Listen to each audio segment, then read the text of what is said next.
E como falamos logo no início do Radar, o presidente Lula sancionou a reforma tributária aprovada pelo Congresso no fim do ano passado. E para entendermos mais do novo sistema de pagamento de impostos do país, vamos conversar com o advogado tributarista e professor Carlos Daniel Neto. Oi, professor, muito boa tarde, seja bem-vindo. É um prazer tê-lo aqui no Radar. E eu já começo com você perguntando, foram cerca de 4 décadas tentando uma reforma, mas que na prática deve continuar onerando muito o bolso do contribuinte, não é mesmo? Boa tarde. Boa tarde, Eric. Boa tarde a todos os telespectadores. Pois é uma reforma que ela é discutida desde poucos anos depois que o Código Tributário Nacional, lá em 1966, foi aprovado. Então a gente está falando aqui em praticamente 40 anos, até mais do que isso, de discussão dessa reforma tributária do consumo, que agora foi finalmente sancionada, mas ainda com alguns pontos indefinidos, como a própria alíquota, né? Ainda não há definição a respeito de qual será a alíquota praticada, mas há uma expectativa de uma alíquota bastante elevada, aí, que tem sido discutida qual será exatamente esse número, até para compensar a grande quantidade também de itens que foram alocados em alíquotas reduzidas, com 60% da alíquota cheia, e até alíquota zero para diversos produtos, como os produtos da cesta básica. É sobre a cesta básica que eu faço a segunda pergunta, professor. Os produtos incluídos aí na isenção, que são os produtos da cesta básica, são os produtos, por exemplo, que fazem justiça, os possíveis para tentar melhorar aí a vida do consumidor brasileiro? Olha, foi colocado os produtos típicos da alimentação do trabalhador brasileiro, como arroz, feijão, sal, açúcar, óleo, café, ovos, carnes, que esse foi um ponto muito controvertido, se as carnes entrariam ou não na cesta básica, né? Foi um ponto muito discutido por conta do impacto na arrecadação que isso geraria.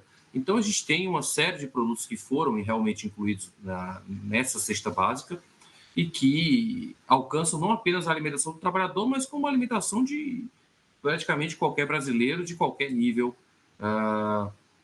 econômico ou social. Então, é uma desoneração realmente bastante ampla sobre bens de consumo aí, alimentício, principalmente, que vai beneficiar a todos, mas especialmente, obviamente, as pessoas com a menor faixa de renda, porque vão passar a pagar menos tributo sobre esse consumo, eu diria aí, esse consumo de subsistência, esse consumo de necessidade do dia a dia, principalmente alimentício. Né?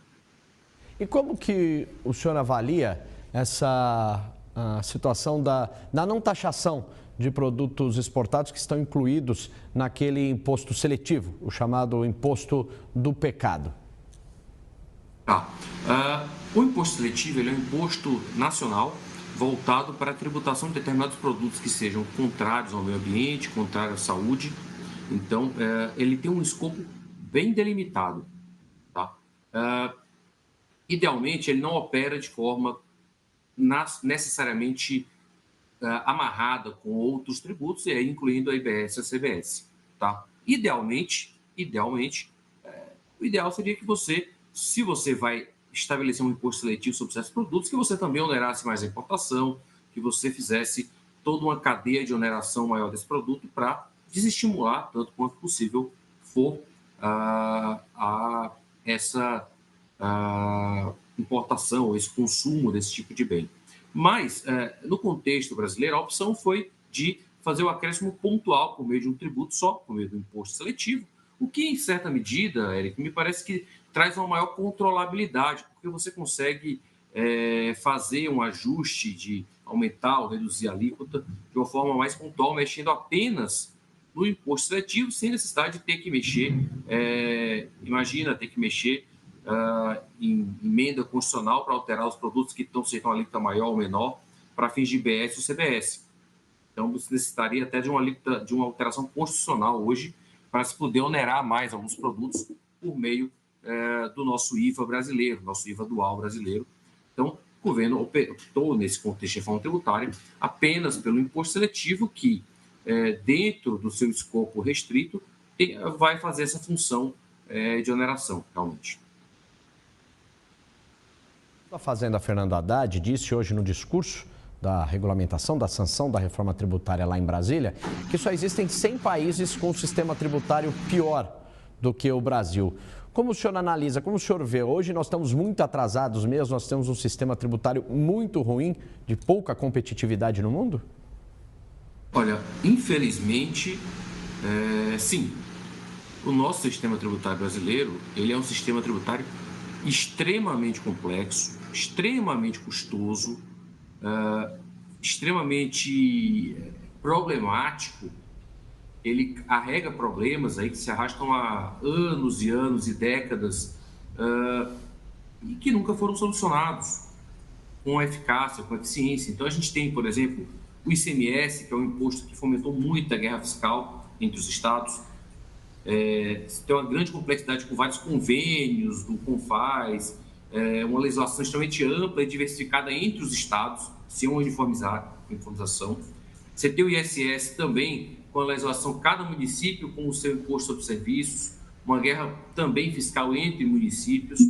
Você tem o PIS e COFINS federais, que são tributos também super complexos, quando a gente fala especialmente do PIS e COFINS não cumulativo, você tem um contencioso, uma controvérsia gigantesca a respeito, por exemplo, do que dá crédito, do que não dá crédito, qual regime que você está sujeito, qual regime não está sujeito. Tanto que o STF, há alguns anos atrás, analisando a constitucionalidade da legislação do PIS e COFINS não cumulativo, chegou a dizer que ele estava num processo de se tornar inconstitucional, de tão complexo e arbitrário que estava se tornando a legislação.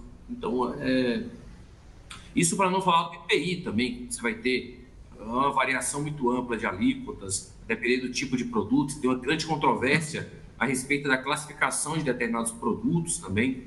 Então, para todo canto que se olha no Brasil hoje, quando se fala em tributação de consumo, você tem tributos complexos que geram ampla controvérsia, custosos e que poderiam ser substituídos por um IVA, seja um IVA unitário ou um IVA dual, como foi a opção do legislador brasileiro.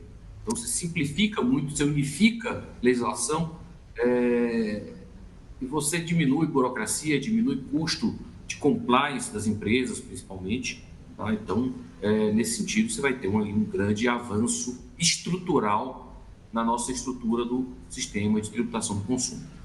Professor Carlos Daniel Neto, advogado tributarista, queria agradecer muito por nos ajudar a entender um pouquinho mais desse cenário, do novo modelo de reforma tributária que vai ser implementado a partir de 2026 e o atual momento aí, que segundo o senhor e até o ministro da Fazenda, Fernando Haddad, não está longe de ser um bom sistema tributário. Obrigado mais uma vez, uma ótima tarde. Obrigado, Érico. Boa tarde a todos.